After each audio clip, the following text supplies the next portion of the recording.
What's your poison? My poison?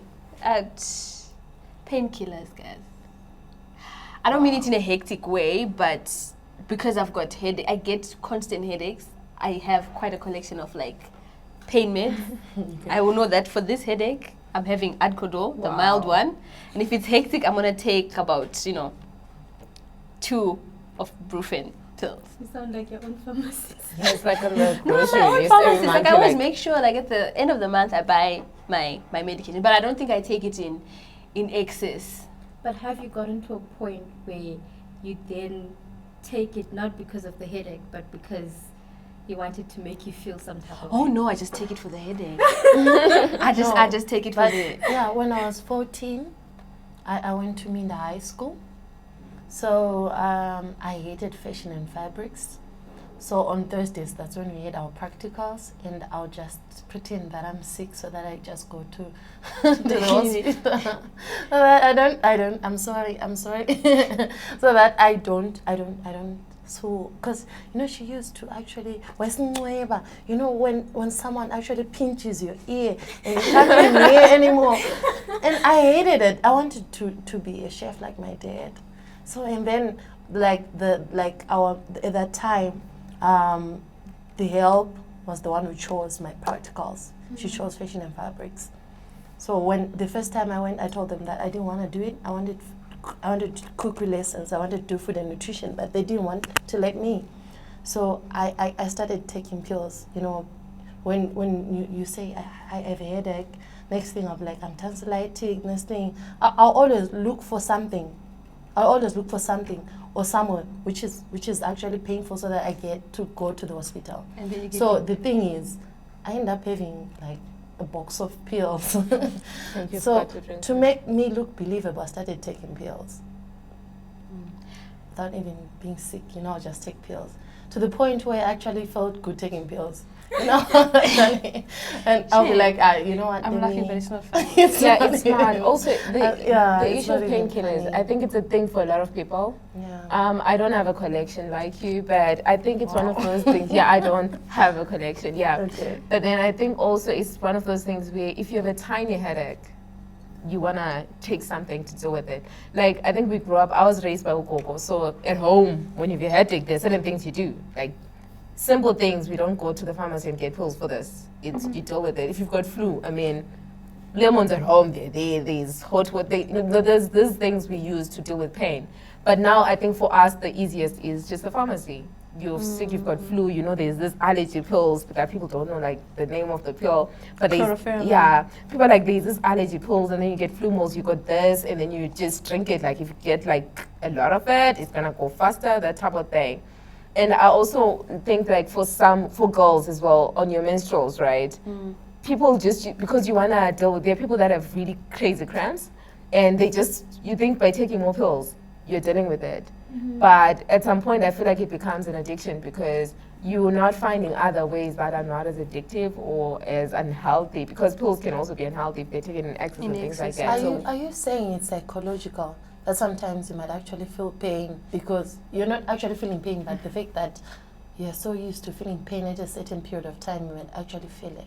Yeah, I think in the sense of, for instance, if it's your menstruals, I'll use that as an example because when your day is coming, right? So if your day one is like super crazy, or it looks like it's about to get the normal, you think, okay, let me just take pills because it's going to get this hectic. So before I go to work, I'm going to take pills, that type of thing. So it becomes a thing for you. If I've got this tiny headache, you even have a collection at home. True. I'm not in a bed, like, I'm just saying, to say you actually have something, like it said, if I have this level headache, I'm going to get this. Yeah. But it's always a question of when does it become too much? For me, girl, I also had a collection. There was a point in time when I was suicidal, and I knew I didn't want to die. Deep inside, I'm like, Lord, no, I don't want to die. But at the same time, I didn't want to feel good. I didn't want to feel happy. I always wanted to be in pain. So because I didn't have access to, like syringes, drugs, alcohol, etc., my outlet was painkillers. Painkillers, I would pop like 12 paracetamols at a time. Wow. and I would feel drowsy and dreary and weary, and that would make me feel, the fact that I didn't feel good made me feel okay. For some reason, it made me feel peaceful, like you're not okay, but it's fine. It's okay. You're gonna be okay, and then you're gonna go through this process again of pain. So, for me, my outlet was inflicting pain on myself through painkillers, and I think maybe it's an experience that a lot of people have. I remember my roommate when I was in my second year of varsity. She had the whole shebang, guys. Like the cocaine, the weed, the pills, ecstasy, everything. She had access to the whole shebang. And with her, she always wanted to numb herself. I never really got to talk to her about what it was about. But you could tell that this is someone who's not okay, and she's always trying to numb herself with the going out, with the partying. She would leave campus at like on Wednesday and come back the next Monday, go for one lecture, and the Tuesday afternoon she's out. She's That's out a and doing lot. the whole thing again. And it was so terrible to the extent that she didn't even write some of her exams. She had to repeat like the whole semester. So I feel like sometimes these things are like an outlet. Like you're trying to find a place where it's okay, where you feel like you don't have to care about anything else. You're gonna drink your alcohol, stand on top of a bar table and dance and forget about everything else. Or you're gonna take your ecstasy, start hallucinating, and everything is okay in the world. But like, well, personally for me, my outlet was pain. I wanted to feel pain all the time, physically, because on the inside I was in pain. Yeah, but then when you're done, it just comes back. Like what you're So saying. then it becomes It's a form of Yeah. It becomes then a it's a cycle, and then It you're now becomes a addicted. cycle. It's really easy to get addicted to this, because Wow. basically the moment that stops, whatever it is that you're feeling stops, whatever it is that you're searching for stops, the moment it stops, you want it to start again. So you're gonna go back, or you're gonna start, having withdrawal symptoms where you feel like, if I don't go through this, if I'm not feeling this way, then I'm not okay. When in fact, when you're not on it, that's when you're okay, and when you're on it, you're not. What I'm realizing is that there's just like, going back to what you said, you didn't want to do fashion and fabrics, Right. so you had to take something. So there's always a sprout, Mhm. and I feel Yeah. at the end of the day we just look and we just say, oh, Tendo is addicted to this, Yeah. but we never look at, is there something that caused the why it? behind it. Yeah. The why, is it issues at home? Is it issues with like self? What is it? Because maybe if you help that person with that, then they won't as much need to numb, Yeah, themselves. themselves. I feel like we just as people, we're just like, drug addict. And there's Yeah, a tendency the to just labeling. label people. Mhm. Just label Oh, people. she's going outside. Oh, she's a bad girl. Oh, this is a hood boy. He's popping Bronco again. He's never going to be anything in life. If I give him $2, he's just going to go buy Bronco and be high. He's got no plans, yada yada. But I feel like sometimes you just need to sit down and really just go back to the root of it. But then maybe to ask you, because you shared an example of a roommate. I don't know how many semesters you spent together, but what made you not talk to her when she was going through that? Like, what was going on with you? Because before we even talk about we need to sit down, it's about the practicals. We exposed to those people every day.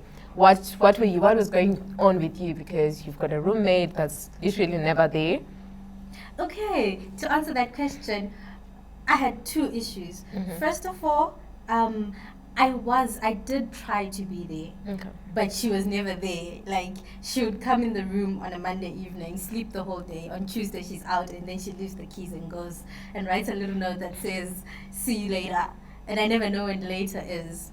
And second of all, it's something that people never really look back and think about, what did I do wrong? But I think another reason why she couldn't really open up to me was I was a bit judgmental. Yeah. I was acting holier than thou. Like, okay, I don't go out clubbing, I don't pop pills, I don't do cocaine. You're busy hanging out with the drug boys, you're chilling with these people, you're probably doing this and that. That's all not good. It's not according to the Bible, it's not good in our society. So I don't want to be hanging around with you. She get felt it? judged. So probably if I did approach her, Yeah. maybe I would I would think I'm doing good, but maybe I'd go to her in a judgmental tone and be like, Saka, Mabaka, wherever you're coming from the bar or whatever. Yeah, we see you, you're coming back doing the walk of shame. Because like when you come back the next morning, it's called the walk of shame when you still have your little mini dress on and yada yada. So you're doing the walk of shame. I see you. I wasn't that one person who goes, guys, it's not cool. If she's doing the walk of shame, let her be. Yeah, because I think also because she was more exposed to you, you were her, you were the one person she spent more time with, even though she was never there. I don't know how we deal with those kind of people, because there's some people that literally shut you out even though you're in their face somehow. Mm-hmm. But some of the things that could potentially have helped or that could help someone else now, I always have these events going on that I like going to. I always invite my girls. I think I'm in people's faces so much. Dude, it's gonna be so nice and we get to dress up, there's this. I've had people come, it's not their kind of space, but then they come and they actually go back saying, oh, I needed this. So I think we need to find ways. It's not easy to not judge because you feel like, okay, you know you shouldn't be doing this, but you're doing it. But we need to be able to find ways of coming in. And then also I wanted to ask, there's something I was reading sometime about how law students, medical students actually take those pills or whatever to keep it going. Oh, to study more. And I was watching an episode of Glee. I think it was Glee about that. Really? Yeah, where they took this, whatever it is, substance, and then they would last longer, that they'll study more, they'll be hyped up, yada, yada, yada, yada, etc. But then at the end of the day, when that substance is out of your body, you just crash, Wow. University is tough, guys. It is. That's the honest truth. I think it's really tough. No, I heard weed actually does that. Oh yeah. They say I don't know, you just become more intelligent. I have no experience. I used to have a high school friend who used to actually smoke weed and study the whole night. And they pass, hey? Yeah. Stories, I think situations are always different. I wanted to try. That's the problem now when there's these positives. If I'm going to pass, I'm using it. It means, well, I'm going to do this to keep working. Yeah. But at the end, you're still doing damage to yourself. that's the thing that we need to get to a point of talking about, where you might be passing now, but long term, your body, your health, your social skills, because it also affect the way you socialize with other people. When we're talking about this, I actually really feel bad. It's almost similar to Tendo's story, where you grow up with someone and you're kids, you're in primary, everyone's on the same level, and then somehow you notice that someone that you know is probably hanging out with the wrong crowd, and they're starting to use a certain substance on a regular basis, but you're just going like, oh yeah, that's what they do, and you're very close to them, but you can't be like, what is wrong? Why are you doing this? And I think in my personal experience, it's now come to a point where you don't even know where to start, because them starting to abuse a certain substance, you don't want to be associated with them. Sure. These are the people that take weed, so I'm not part of that crowd, so I'm going to stay away. And that whole show me your friends, I'll It's tell you what you you don't want want. to listen with the wrong crowd, which is crazy. So you end up just not being able to be there for someone. I remember one of my closest friends in high school. She went through a phase, really, where she was now, even at school, she would find someone to buy alcohol from her off of the school premises, because alcohol wasn't allowed at school. She would find someone to buy alcohol for her off of the school premises, or she would be high. We don't know how she'd get high, but you'll just find her high knocking on your door like, hey, dude, I need food, I've got the munchies, whatever. And at some point, I realized that I was starting to push her away. She'd be knocking on my door for 20 minutes, and I would keep quiet like I'm not in, and lock the door. Guys. Because what? I want to be associated with that person. You get it? It's my reputation on the line. And then when I finally realized that she was having problems at home, I felt bad, really. But I never took it upon myself to go back to her and say, because probably I think she had moved on or whatever, and say, you know what, I wish I was there for you. But up to today, I'm like, I wish I was there for you. In as much as it wasn't the right space and time, whatever, this was an outlet for you, and I wish I could have been there for you. I wish I could have been there to talk to you. Maybe things would have turned out better, because she ended up getting expelled from school because of alcohol abuse and stuff. I wish I was there for you. When you try it, you won't even know that you're going to be that person. There was this child, like I always call her my child, my baby girl, because she doesn't have parents. So she loved me. She loves me. She's alive. So the thing is, where I used to stay, they used to tell me, don't play with her. She sis. But I felt like I should be around her more. Not because I wanted to try things out, but because I felt like she needed someone. Not that I would say anything, because I didn't want her to feel like she was judged. And I think Nenio, back in my mind, I always said, Kuti, I think this is cool. Because I couldn't tell her how cool is being, you know, I couldn't ask her because she's young, she's a minor. But the thing is, sometimes it goes back to depression. Because if you listen to her life story, your mom dumped her and left, and she kind of raised herself. So she actually tries these things because, one, she feels like it's cool, it's the in thing. When you're young, when you're a teenager, you know, yeah, we always lie to ourselves that, you know what, back in the day, I used to lie to people and say, hey, I have a boyfriend, because everyone had a boyfriend. And I had an imaginary boyfriend inside my head. You see how messed up I am. So the thing is, I feel like sometimes the people, like, it being a cool thing, and the movies that we watch sometimes, they kind of tell us, you know, like, you know how I like Future, and it goes like Percocet, and I'm like, oh my God, I want to try this. And it's not just restricted to the movies, it's the posts, the social media, everything that we're consuming. Especially, like, I'll just use an example of shisha, because it's made to be so cool. I mean, it gets you excited, you don't care. Like, for instance, I once asked my friend as well, he's a fan, like he's a proper addict of shisha. Wow. So when he went back home, he stays abroad, and he was using this, he said he recharges it. It's an electric, whatever. Like a vape. He says it's actually healthier than the one he was doing in Zim or the other one. And I'm just there like, I went online and did a search. It was actually crazier than the normal. God. So I'm just there like, we're seeing so much online that seems so cool, but we don't stop to check. When does it become a and the other thing, you remember there's an issue of Amavuzu party. Like, I don't know if it's done in Harare, I haven't heard of any here, but they were more prevalent in Bulawayo. The parties that are done when boarding school kids come back home during the holidays, the first Saturday and the last Saturday, where people come together, there's drugs, there's this, there's that. And I'm just there like, at that moment, it's fun, it's cool, we all want to do it. No one stops to think, what's the long-term effect? So you want to live for, like, you want to numb the they pain always now. say you only live once, like, and I'm saying, when do we, I don't know, man, this is, it's quite sad. It's very sad. But what, do you feel there's enough intervention in society for people that have their poison, whether it's alcohol, I feel whether it's drugs? Was there an intervention that was done? Yeah, with Fuzus, people people got touched, like the parents, because 12-year-olds will tell you, Kuti, I was crowned to be the queen of actually being slayed or whatever. I think for me the problem is there's so much stigmatization around the people who indulge, True. to the extent that it becomes a norm. They become the people that are thrown out of society. They become the rejects. Unless you are, you know, at a certain age, doing certain things that are expected of you. You're 24, you're driving your own car, you've got your degree, etc., whatever.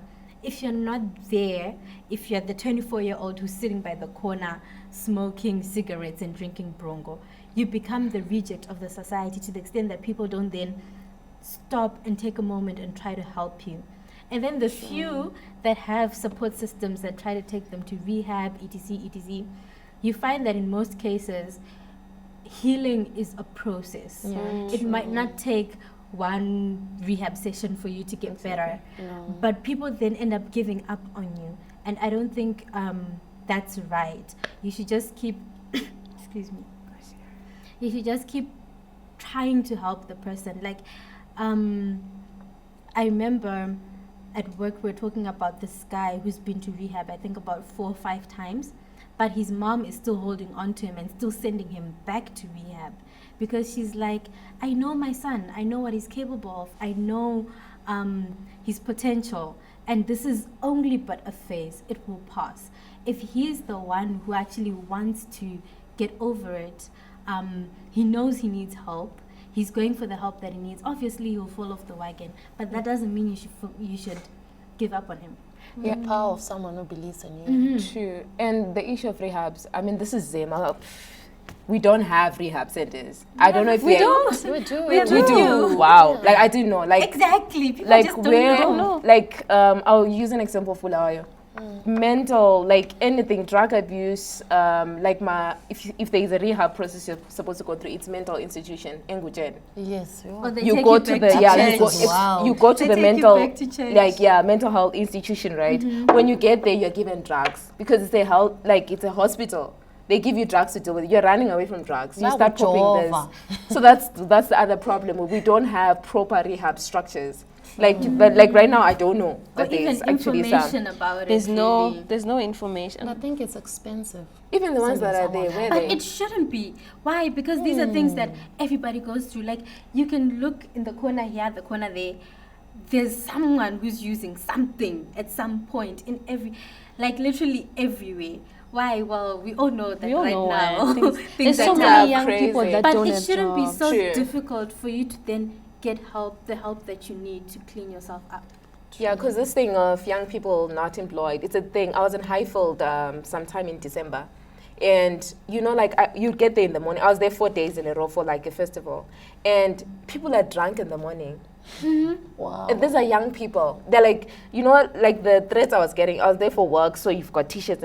People were threatening me. Like, they were drunk and all this. And, like, these are young people, some of them educated. But there's nothing for them. So this is an escape because imagine if you're a young parent, you're 21, 22, your girlfriend gets pregnant. She's thrown into your house. You've got to stay with her. You need to. There is so much. I feel like there's so many things happening. It's more than just deciding for yourself that I'm gonna deal with this. I'm gonna stop doing this because it's affecting me.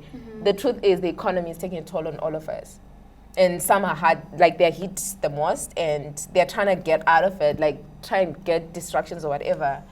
I don't know. At the end of the day, there are few people who actually take the time to realize that it's affecting them. To them, it feels good. To them, it's. What can you do? It's Guys, You spend the whole day, you have nothing to do. Have you tried spending And a whole your day at parents home? will be telling you like, when are you not looking for a job? Like, wait. Yes, and the portion, the breadwinner will tell you, yo, this bread, you're eating it like maputi now, Yeah, but the thing is, I feel pity for Dobut, that guy who sang that song. You know, he's gone mad over drugs. Yeah, guys. See, this is where support system is necessary. Guys, do you know, I got touched because I actually liked it. You know, that song actually like, you know, I'm just joking. But the fact is, I'm not trying to talk about him in a bad way. I'm trying to talk about him. Kuti, if he actually rises from that, maybe he can actually be more of an ambassador, or actually, you know, advocates for it. Because I feel like not many people advocate for drug abuse. They actually try to stay away, From that distance topic, themselves. yeah. I mean, they aren't all like sad stories. There are some people that get addicted to substances and they get help, and they make it out. And I always feel we focus on those that never make it. To say the fifth time you're going back to rehab, and we don't talk much about those that go through the intervention and they come out okay. To say this is a success story. So if you are going through this, somebody else went through it, and this is what they became. So the world needs actually It goes back like to the success issue stories. of success it stories. shouldn't yeah. be so hard to get help. It shouldn't be like a process of, you should be able to see a rehab center everywhere that you go, in every Yes, community. please. If Yes, it's not a please. rehab center, it's people you can talk to, people that can get you through it, a mentor, someone, something. Because these days it's just so difficult to find somebody who can actually be there and walk you through the whole Because journey. we're all going through stuff. Yeah, People will but tell you, I also yeah. have my stuff going on. I might not be taking weed or popping painkillers, but I also have stuff that's going on in my life. And it all goes back to community. Yeah, and I think also now more than what we can do, I think it's not just us, the government has a responsibility as well. Because like what we're saying, the economy is taking a toll on everyone. It's not just government as well, it's companies. People are being laid off every day. There are people that are being ripped off, looking for jobs you pay and you don't get the job, things like that. And I think we need to then find ways as different people in the communities to play a role. If I can talk to my friends, encourage my friend, give out information, and academic institutions as well, sort of like investing in dishing out this knowledge because people trust their research, right? If we find ways of educating other people and just sharing knowledge, and the government doing a better job in creating spaces for young people, we might be able to reduce this because, yo guys, it's bad out here.